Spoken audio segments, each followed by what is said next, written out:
focus determines your reality. Hello there. General Kenobi! You don't know the power of the dark side. Hello and welcome back to the Disciples of the Force podcast. I'm your host, Austin Hyatt, and I'm here with my wonderful co-host, Spencer Silva. How's it going? I'm great, man. I'm just doing so great. How about you? I'm doing good. I think I'm going to lose my voice for forever, but other than that, I'm doing good. Well, I'm sorry to hear that. Guys, comment down below if you want Spencer back on the show. That's what's going to determine if we follow a course to get his throat healed up. So if you don't want him back, what? Let us. Oh yeah, but yeah. Let me know, please. I need this. This is all I have in the week. I'm so broken. Anyway, Star Wars news. We did see that Skeleton Crew was it officially announced for 2024 or just rumored? Rumored 2024. So that's awesome. So I think we'll start seeing more of these as strikes end. So that'll be awesome. Yeah, the strikes really messed everything up. Yeah. So we had timelines for every show, more or less. But right. now I really have no idea what's just even. I mean, I think I mentioned this last week, but Ahsoka season 2 is not confirmed, or at least it wasn't when we were talking about it last week. So yeah, still not confirmed. So pretty crazy. Yeah, so we'll see. Fingers crossed for what's to come. Yeah. In Spencer and I news, we just had a weekend together. It was very nice. Oh, it's very peaceful, very fun. In the beautiful heart of central Utah with some friends. That's right. The heart of Utah is what I'd call it, really. Yeah. It was really nice, too. It was nice. Super pretty, super fun. Yeah. We golfed. I chipped in this awesome birdie shot and still lost because Gavin lied to us, but that's neither here nor there. Sure. Dude, we need to go golfing. This is not Star Wars related at all, but I was talking to an advisor at my university, and he was like, yeah, I want you to help me set up the annual charity golf tournament. Awesome. And like, you'll be in a team of 4 as well. And I was like, fun. I'm not going to be okay with that, dude. If I'm like in front of people I don't know, like trying to network, and I suck that bad at golf, it's going to be bad. So we'll have to go hit some balls. We'll straighten you out. When do they do it? It'll be next year, like early spring. Oh, yeah, something. you're fine. Yeah. We'll get you straightened out by then. Yeah. So this episode is most likely going to be pretty short, relatively. We're going to start Andor for sure next week, but we wanted to go over some speculations, some theories of what we think will happen with where we are with kind of basically even with Mandalorian and Ahsoka going into the movie. That someone commented, "Oh, that movie got scrapped." No, it didn't. Either you're confused or you're silly. I don't want to be mean to you if you're a listener, so I'm sorry. Maybe I was too harsh. I mean, maybe it did get scrapped. Have you been reading up on it? When he said that, I went and double checked, and it looked like it still had a release date. Well, not date, but still scheduled to be released. Right. Are you double checking right now? I am double checking, but I mean, we would have heard if it got scrapped. Right. It would have of course. been pretty big news if they said, "Hey, Dave Filoni, who just made Ahsoka that people are really loving, he's not making his movie." Yeah. You go ahead and keep talking. I'm just going to read a little bit of this article. Okay, sure. Real quick. So let's talk about our thoughts, feelings, and overall vibe of Ahsoka. My first thing with Ahsoka is when we first saw the trailer, when it came out, whenever it came out, like 7 months ago, 6 months ago, I was very, very worried with how it would pan out because the trailer did not look good. It looked a little cheesy. I mean, even going back to when Mandalorian first showed their trailer for the 3rd season, it didn't look good. And we know that at least Austin doesn't like the 3rd season of Mandalorian, which I could take it or leave it as well. But I was very worried. But I can say I didn't love the ending, the finale, but overall for the series, I loved it. I was excited every week to watch it. Yeah. So. Yeah, that's the first time I felt like that in a long time for a series where like every, Sunday I was like, man, I can't wait for Ahsoka to drop. Like I would just start seeing edits on TikTok or start thinking about it. And I was like, man, I really want to know where it's going next. And I think I was really pleased with pretty much the direction of the series as a whole. So I'm excited to see where it's going to go. Like it. I don't know about you. Did it exceed your expectations looking back on it? I think it did exceed, not like tremendously. Yeah. But like I mean, but I definitely went in very low hopes into the season. So. Right. Yeah, I agree. I like the last few Disney projects that I've started watching, I can't even finish. I'll get like an episode in or maybe an episode and a half, and I'm like, this is just hopeless. It's going to be bad. So this totally exceeded my expectations because I went in thinking that. I was like, I might not even finish Ahsoka. Yeah. And if it weren't for this podcast, I still would have. That's like saying a lot. Right. Because I would have finished for this podcast anyway, but if we didn't have this, I still would have finished it and would have enjoyed it. I agree because like going Mandalorian season 3, that's when we started this. Yeah. Like we've mentioned, I would not have finished it probably. Yeah. I'm a big Star Wars fan, so I would have. Yeah, I would have drug along, and it wouldn't be like the day it came out. I probably wouldn't have watched it. Probably like, 3 days go by, I'm gonna watch it. That'd probably be more realistic. Right. I would have gone about it. Yeah, that's one thing good about Disney Star Wars is they're so good about like hooking you with like FOMO kind of. Mm-hmm. Like I can't get on social media the day after something releases without fear of seeing something. Right. Like for example, some people got mad this season of Ahsoka when Disney the very next day posted a picture of Hayden Christensen. People were like, "Why are you spoiling it already?" You know. And my thing is like, if you know it's coming out and you care about it, stay off of social media. Exactly. Like, if you were someone who was like a casual fan, wouldn't have cared that much. If they're like, "Oh, cool, I'll watch it now." But yeah, if you're into it, I would never go on social media if I was excited for the next episode. Exactly, which is a great tactic from them, like constantly keeping me in fear of spoilers. Right. So it's great. Yeah, and especially with like, well, along with that, we talked about Hayden Christensen in that episode. I waited like 2 or 3 days to post it because I didn't want people to yell smart. Because we've been attacked before, which I can't remember what it was. They're like spoilers, but it was like such a small. It was small. I was like, it wasn't really that big of a spoiler. And plus, it had been out for like 3 or 4 days. What was that? I don't remember. People are silly. I think it might have been talking about it might have been talking about tech dying. That was a pretty big one, actually. Now I think that's probably what it would have been because I can't. That's pretty huge. Yeah. All right, they had a point, but it also had been out for a little bit. Oh, dude, I can't wait to rewatch Bad Batch. I know it's gonna be awesome. I think about that some days, like how good that is. Dude, like the animation, the storytelling. I love Bad Batch. Yeah. I just started rewatching the Clone Wars last week. Really? Like as a background thing. Yeah. Nice. So. Yeah, the first season of Clone Wars is kind of a hard watch. Dude, it's bad. Like I'm watching them in chronological order instead of release order. Yeah. Which is better because, like within the first arc that they create, I think there's already an episode from season 3. That like chronologically is like the second episode you watch. Oh, really? So you like jump to the advances and then have to go back to season 1. Rough. I bet it's pretty jarring. Yeah, it is. But yeah, I want to do that too. I got a lot of shows I'm watching right now, but for the podcast, what are you watching right now? Right now, I'm about to finish Succession. First season was okay, and then really the second season I was like, oh, this is good, and then third season I was like, oh, okay, and now I'm on the last one.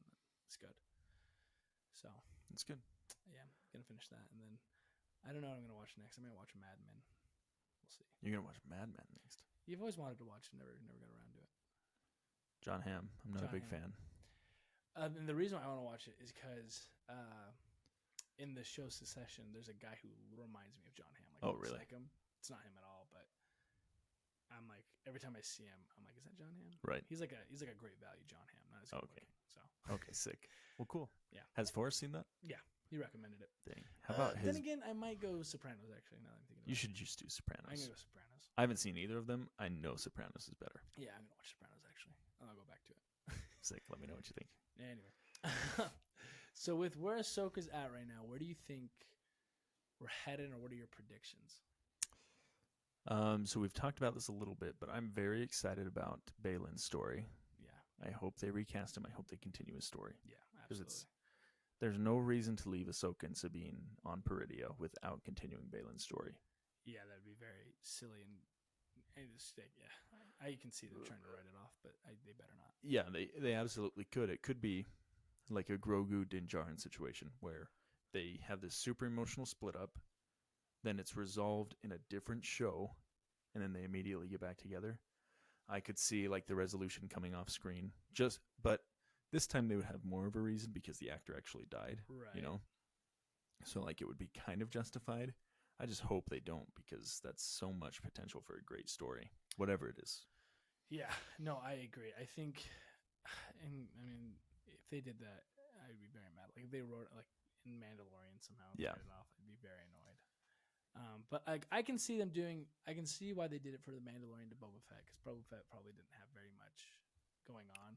Yes, Granted- they needed something to pull him in. Right, but then again, it's like that probably had been written for a while. Yes. But anyway, they probably figured they needed to get more people onto that. But anyway, yeah, if they do that here, but yeah, I'm really excited to see Balin's story. I mean, especially with all the theories of going into the father, the son, the daughter, and what's the mom's name? Abeloth. Abeloth. Yeah. Which there's like some cool lore that you could really dive into.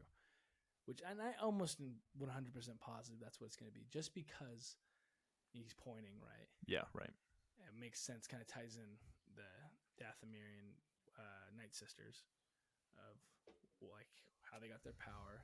You know. Yeah. And correct me if I'm wrong. And in this, she was mentioned in the books, Heir to the Empire, or no? It was. I don't know if she was books. mentioned in Heir to the Empire. I think it's a more recent thing. Maybe it was just Balin doing something. Searching was what Heir to the Empire was. But yeah, no, I'm very excited for where this could head. And if they don't get a second season and it gets pushed into the movie, I'm still excited. But it'll be, I don't know, kind of like part of me wants to get more fleshed out all in Ahsoka before going to the movie.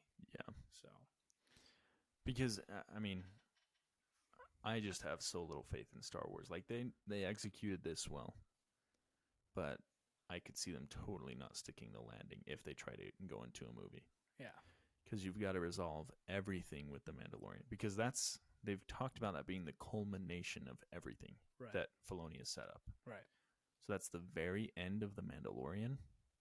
That's the very end of like Boba Fett and Ahsoka. yeah.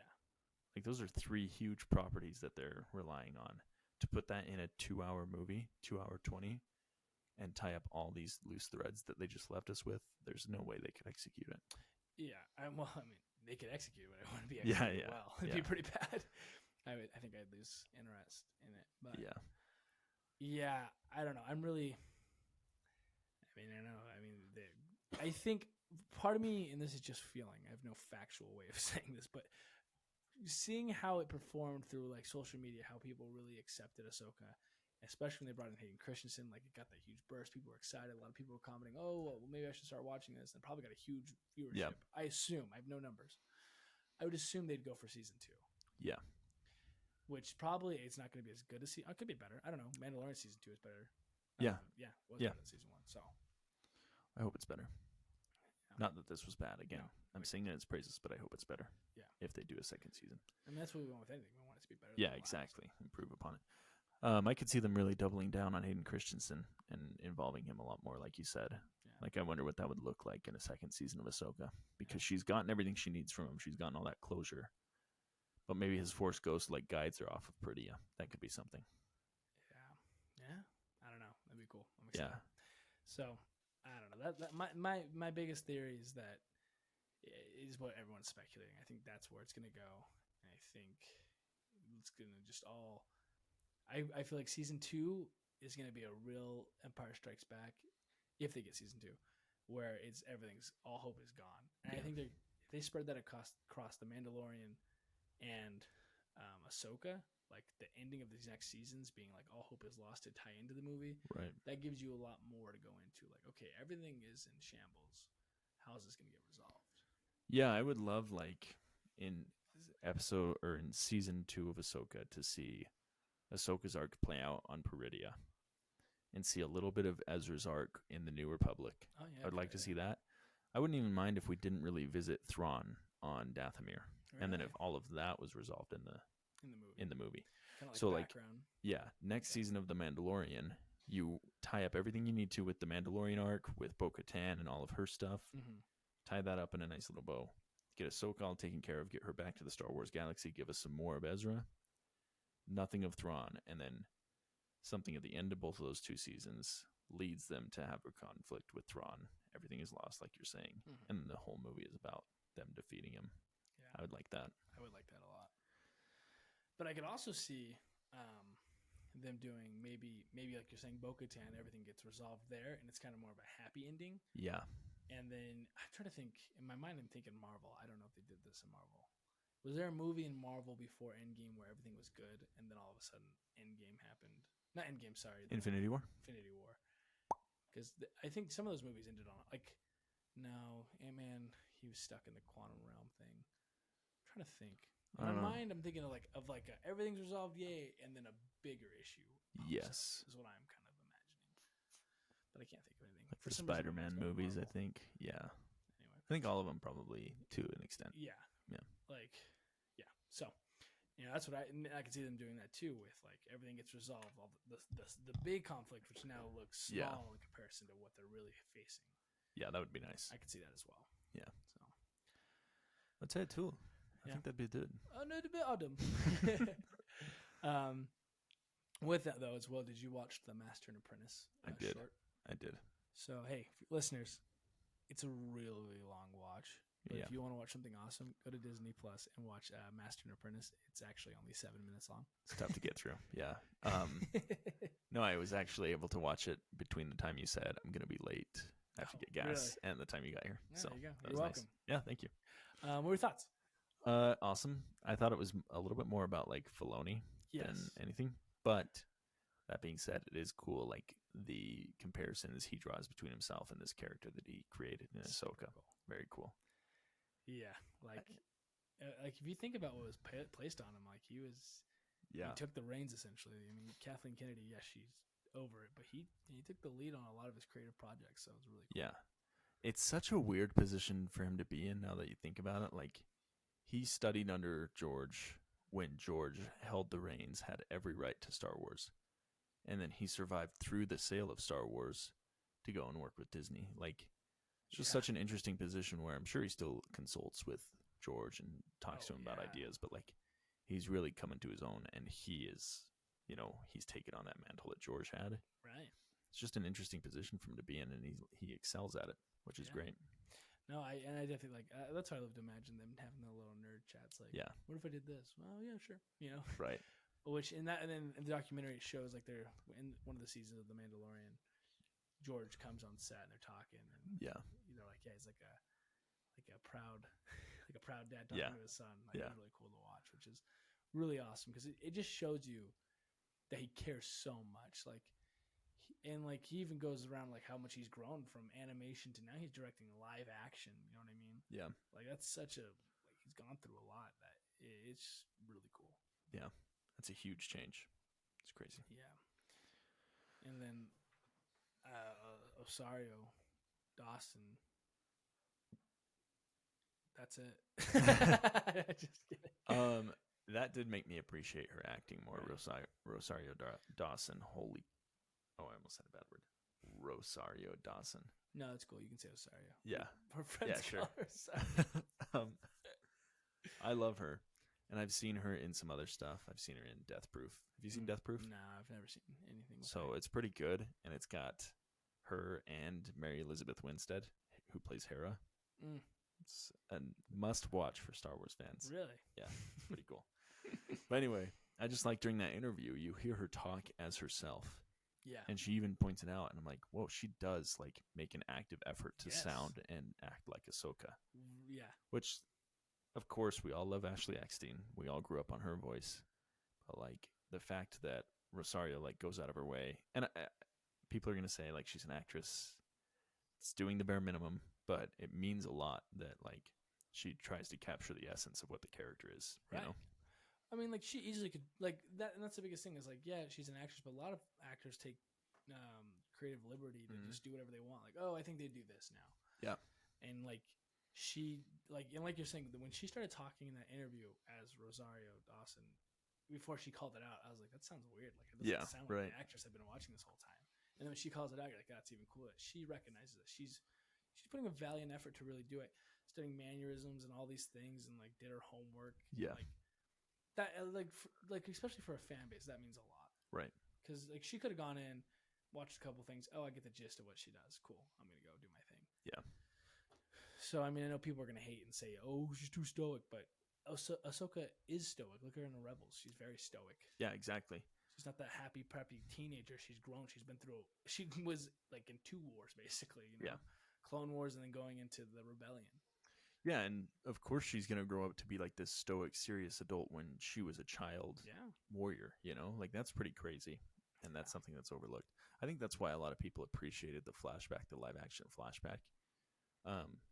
Because what you don't understand is during the Clone Wars, Ahsoka's like 13 or 14 years old, and Anakin is only like 19 or 20 years old during that time, Right. and he already has like all these responsibilities and all this crazy stuff.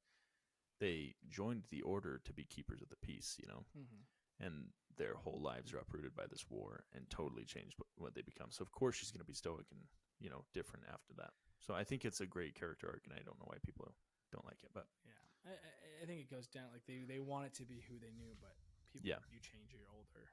Yeah. And with that, I just finished the Brotherhood book. Nice.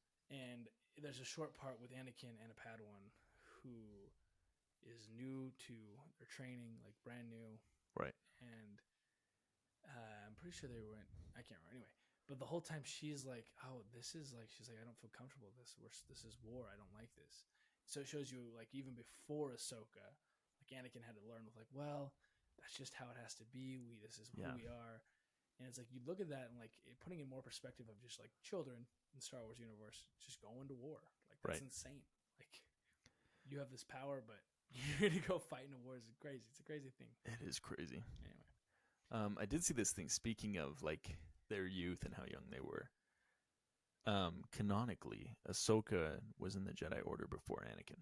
That's what I did. Have you seen that? As well. That was very cool. Yeah. So she entered in 33 BBY when she was 3, and he entered in 32 BBY a year later when he was 9. So it's just kind of interesting. It is interesting, yeah, because it's super cool. One other thing, going back to like casting somebody so young to portray a young character. Ariana Greenblatt, who plays young Ahsoka, she was just in the Barbie movie. Yep. She also played young Gamora in Infinity War or Endgame, one of those two. So she's already got a pretty impressive resume.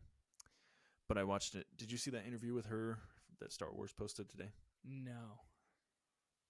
I just caught a few seconds of it, but she was talking about like how when they would hang out on set, she would have Clone Wars on in the background.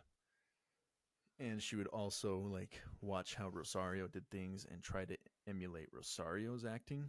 So I thought that was interesting that like she could have totally committed, because in previous episodes I was complaining about like why didn't they just dub her voice out for Ashley Eckstein? But now after having that context, I like that she drew from the Clone Wars Ashley Eckstein and Rosario Dawson to create like this hybrid character that fits them both.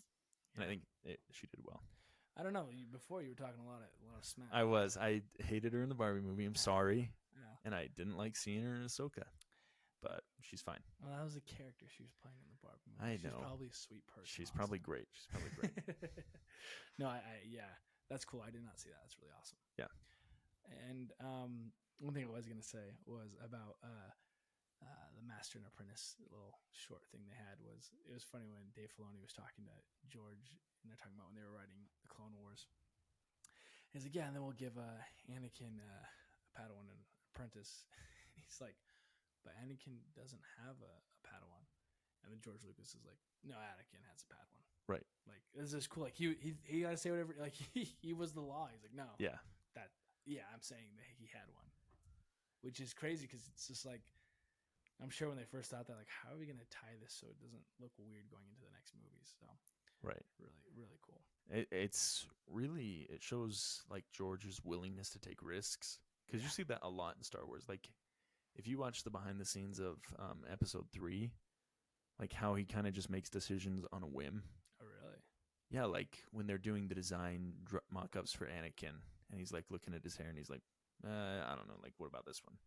Oh, yes. It's like he just seems so unsure of things, right. But then it's always like the perfect choice. Right. Or maybe it's just perfect retrospectively when we're looking back at it and we're like, oh, that was great.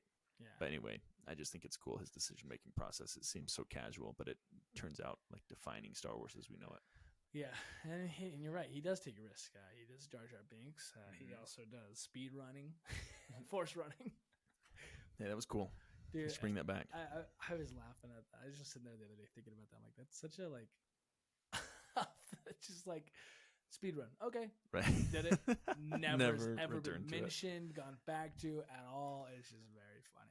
And how many situations could you use it in Star Wars? Like everyone. Yeah, and I wonder if he was like, maybe that's a little bit too overpowering of a move. Yeah. Like, because if they could speed run, they could freaking Yeah, you never have to get in a lightsaber fight again. right. You could just just run. dash through with like Yeah. a samurai little. Yeah. So I'm glad. I'm glad it stopped there. Yeah. So, but yeah. But the next thing, that's all I had for those two things. Did you have anything else with those? Mm-mm. I think that was it. I was gonna spin the wheel, but I just see this one I kind of want to talk about. Okay, let's talk about it. It's kind of a 2-for-1. What do you think the best duel in Star Wars is? And along with that, what do you think the most important or like influential duel is? Like, and I'm talking lightsaber duel, of course. Sure. I don't know what other duel there would be, but Yeah. just to clarify. Best duel. Certainly Rey and Kylo Ren versus the Praetorian Guard in The Last Jedi. It's my favorite. Right. No, my answers are going to be really basic, but the best duel is either Luke. Okay. Let's say. Never mind. No, The best I'm duel excited. is Obi-Wan versus Anakin on Mustafar. I agree. The most important is either Luke versus Darth Vader on the Death Star, Yeah. Death Star 2, Right. or Qui-Gon versus Maul. I think those are really basic answers. Like, No. obviously, those have the biggest implications, but I don't think they're basic, but they're basic for a reason. Like you can't argue any other. You couldn't. Like looking at going with what you said. Yeah, best hands down is Revenge of the Sith, Obi-Wan versus Anakin. yeah. So long, beautifully choreographed. The stakes are so high Mm-hmm. of what they're battling. So it's like, yeah, but you had to say between Obi-Wan and Darth Maul. Sorry, not Obi-Wan. Qui-Gon and Darth Maul. I guess technically Obi-Wan's in there too. Yeah. Or Revenge of the Sith. Like, I think you could argue with Qui-Gon versus Darth Maul. If Qui-Gon lives, Anakin doesn't become Darth Vader, and you don't have the Revenge of the Sith duel. Right. So it's like you could argue that being it's more important in that aspect because that kind of I don't know. It's interesting to think about. It really is, yeah. I'm trying to think of other important. Like, obviously, they're all important, or else they wouldn't be in Star Wars. But the stakes are a lot higher in other ones. Like, yeah. I'm trying to think of a sequel one. Like you could even argue Obi-Wan versus Darth Vader. Yeah. Like that's a very important thing for Luke. That's what sets Luke on the path to wanting to become a Jedi. So it's like that's very influential.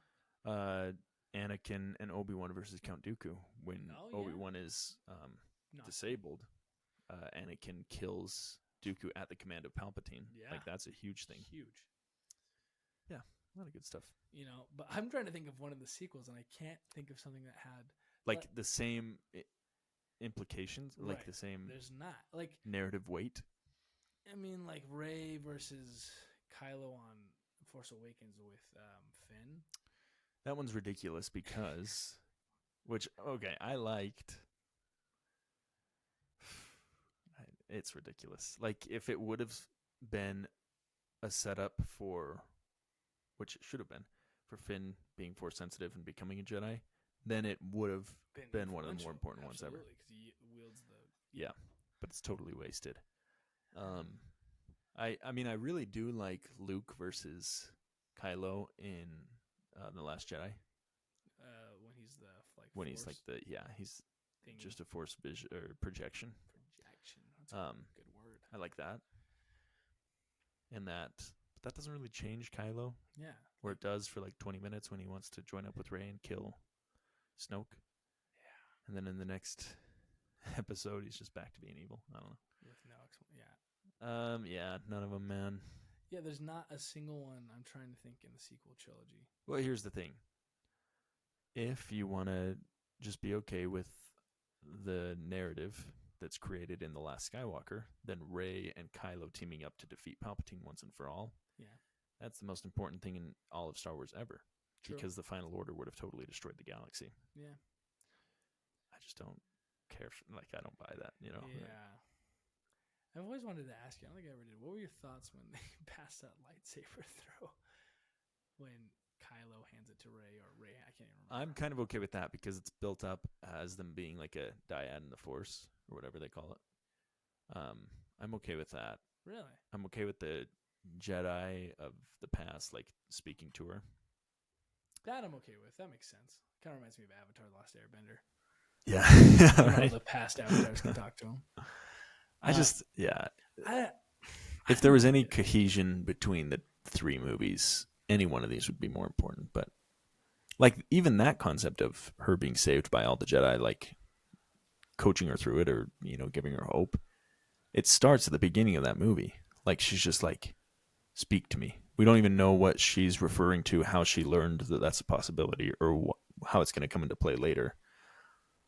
I don't know. I guess if you're looking at these, I don't want to get into it. We've had episodes about why we don't like the sequels, but yeah. I don't like the passing the lightsaber You don't? through space and time. Yeah. It's like, I can get into it, but Have we seen anything else like that in Star Wars? I don't think so. that's why I don't like it. No. But then I can't be that guy, because it's like, you got to be innovative, especially if it's like, I can get people being like innovation or like being like cool ideas in the prequels. I guess people being upset because it's like, well, now we're defining this could happen before, but now it doesn't happen now. Like, Yeah. that knowledge was already known and now it's not known. I can understand that. But I guess it does make sense to make something like that happen in later movies, because it's like, maybe they just didn't know they could do that until later on in time, which gives you a better plot armor. Yeah. Anyway, so I respect it. I can't attack that they did something different. I didn't like it. Yeah, I think artistically it's fine. Yeah. I don't know.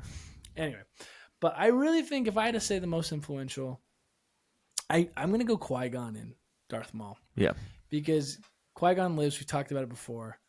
You get Anakin has him as a Padawan. He teaches them. Probably he's not as strict as Obi-Wan, that's for sure. Yeah. And he'll be teaching them like, yeah, this, but also you could do this. Which, real quick, one thing I did like about Brotherhood, it wasn't as good as everyone raved about. Yeah. I'll say that. For me personally, I'm sure if you read it, you loved it. But Sure. it was just like it just seemed like really just an arc in the Clone Wars, which is good. Yeah. But it wasn't really anything crazy going on. Like, it didn't add to anything, or what? Let me tell you. Let me tell you, brother. Sure. What it does is, it's right after Anakin now becomes a Jedi. He loses his Padawan braid, right? Right. It's like a huge ceremony, which is cool. We've never seen that, so that's really awesome. And basically, there was a terrorist attack on Neimoidia, the Neimoidians. Right. And so, since it was a neutral system, Dooku's trying to convince everyone that the Republic did it, and the Republic's like, no, this is a separatist action. So then they send Obi-Wan to go investigate, basically. Okay. And so he goes, he investigates to figure out what happened, and then you get, this is the first time you see Ventress. What's her first name? Asajj Ventress. She's there. Anyway, whole long thing. So it's like a really long arc, but you get really cool elements. That's what what they sprinkled in is what I do like. I like the fact that you hear Anakin talk about Qui-Gon. You hear Obi-Wan talk about Qui-Gon a lot. Dang. So like this thing, like, and it's funny because the second, like, Anakin brings it up to Obi-Wan, he's like, yeah, well, Qui-Gon, yada, yada, yada. And Obi-Wan's like, oh, like, he's never talked to me about Qui-Gon ever. And this whole time we've been together, like, nothing this serious. So it's like, oh. So you see, like, he still was an influential thing to Anakin. Yeah. All these years later, like, he still thinks about him. Right. Which, you know, shows how big of an impact he had when he was just a kid to what he could have been and been saved. Yeah. Kind of thing. I don't know. I like it. I think to me that's the most influential in the Star Wars universe, because chronologically it goes to episode 1, kind of sets the course for the rest of the movies that exist. So. On the other end, No, I'm agreeing with you, but just kidding. what you're not even mentioning is, like, what happens to Maul and all the havoc he wreaks on the yeah. galaxy after Yeah. all of that, you know? Like he creates a crime syndicate. He tries to be a Sith for a while. That's how we're introduced to the Night Sisters Right. initially, is him going and having to get Savage Opress and all that stuff and challenging Dooku throughout the Clone Wars. Yeah. So yeah, I mean, Yeah, you get him too. every party that had an interest in that duel, the Duel of the Fates, went on to drastically influence the formation of the galaxy, or the evolution of the galaxy. Yeah. You know, So other than Qui-Gon, who died, but he guided every character that we've seen is a Force ghost because Qui-Gon right. discovered it and guided other right. people how to do it. Gosh, I love Qui-Gon. Yeah. Which I was just thinking about the other day. I was like, I totally forgot he was at the end of Obi-Wan. Which Yeah. are you like? Do you think about Obi-Wan, the power it had, the chance? Hear me out. If they take out Leia, baby little Leia, Yeah. and they make some other form, some other adversary other than the Inquisitors. I mean, even the Inquisitors are dope too. The Inquisitors are fine. Yeah, It's so just why the not just keep- execution. It was weird. Yeah, I don't know. I thought about the other day. I'm like, if we take out that whole and just kind of rewrote it, but keep the main elements, keep the Obi-Wan versus Darth Vader fight again, because that was cool. Keep Qui-Gon coming at the end. Keep Obi-Wan trying to communicate with him.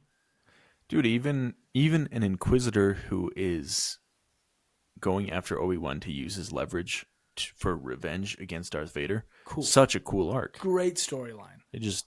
They Poorly executed. Yeah. I don't like that Obi-Wan. We're gonna have to watch it eventually. You have to watch it. I'm not going to watch it You have to again. grit your teeth. Hey, Pixel Joker 95, dude. He's coming out with a... You told me that 2 weeks ago. I don't know if it's coming. I told you out. probably 6 months ago. He's still not done. So is he close? He released an update a month ago What was his and update? said, sorry, I have family and children, so it's taking a while. Which, All right, fine. I whatever, guess that's Pixel whatever, Joker. I have family too, and I'm doing this. dude. What are you doing? Yeah. So, and if you remind me, he's the one who had he worked Yeah, on like- the actual Obi-Wan, so he has raw footage he can edit. Ooh, I don't know about that. He actually worked for a visual effects team that worked for Obi-Wan. Disney. Okay, that I'm makes not more sure. sense. Yeah. Yeah, but Okay, that makes more sense. yeah, he's let's see, his last update. This was April 4th. He did post something to YouTube on. Anyway, I'll rewatch that because I like the Patterson cut, but this is going to be a little bit better. Hey, we basically grew Patterson's volume, dude. Yeah, dude, Patterson he big certainly difference. grew ours. That was No, crazy. no, he did. I was just joking. He did. Sure, man. You heard that, Patterson. Gave us, He I still think- listens. He texts me every once in a Yeah, while. it's good. He says he doesn't like what you're saying. Oh no. Yeah, honestly, that grew us 2,500 followers. Yes, which is crazy. Yeah, super awesome. Yeah, man. I don't know, man. What were we just talking about? Obi-Wan? Yeah, you're right. If you would pitch me that idea, if you told me, hey, this is what's going to play out. You're going to have Obi-Wan. He's going to be hiding like a little hermit. He's going to have a day job on Tatooine. Okay. He's going to be watching over Luke. I'm like, oh, sick. It's going to be Ian McGregor. Oh, sick. Okay. And there's going to be Inquisitors looking for him, killing Jedi. It's all going around town. They're afraid. Like, okay, that's even more cool. Yeah. And guess what? Plot twist: one of the Inquisitors hates Darth Vader because he tried to kill her when he attacked the temple. Like, okay, and guess what? She's gonna get revenge by luring Obi-Wan, kind of a thing. Right. You're right. That you pitch that to me, I'm all in. I'm all in. I'm investing. Ground level. But how it played out, man, that's rough. It's really rough. You know, the worst part of... Dude, somehow we always find a way to just bitch about Star Wars. Shall we? But the worst part about stuff like that is you're trying to justify it in your head, and you're like, no, this is okay. This amount of bad is okay. I can deal with that. And then it gets worse, and you're like, no, it's still okay It's because of the fine. highs of this series. Like the lows Right. can be justified, and you're like, this all just kind of sucks. You gotta let the smoke kind of simmer down when you finally realize. It was a couple weeks after Obi-Wan that I was like, huh. Well, dude, I tried to rewatch it before the Patterson cut because I was like, I'll watch the original again, and then we'll do the Patterson cut. I got like 30 minutes in. I was like, Couldn't do it. dude, this is so bad. I can't even watch it. But I don't know. Yeah, we're complainers. It's fine. Yeah, it's whatever. All right. Well, honestly, that's all we had this week. It's a filler episode. We love filler episodes. Yeah, That's exactly what do. this was. Yeah. But yeah, so we've got a plan to start Andor We're next. gonna start Andor next week. So are we gonna do episode by episode, or are we gonna do? I think episode by episode. Yeah, that'll be good. Because that gives us a lot more content. Yeah. We just keep rotating through the same. If we hammered through it in a week, Yeah, that'd be bad. but if we do episode by episode, because Austin and I have never talked about Andor. We've talked about Andor, but we've Obviously, never yeah. talked in depth per episode, like as it came out. Like, because what happened was, I had given up hope on Star Wars projects. So when Andor came out, I was like, I didn't care. And then Austin watched. He's like, dude, you have to watch this. Yeah. It's super good. And he was right. That was a funny time because it was after the Book of Boba Fett when we had all given up. But I was like, I still have to watch what's coming out. And I remember just trying to get you and Jaron to watch it. It's like, these guys need to see it. Yeah, I don't even remember when I was like, fine. Jaron still hasn't seen it. Who? Jaron. No. Yeah. Really? He watched it when he got. Oh, his wisdom teeth.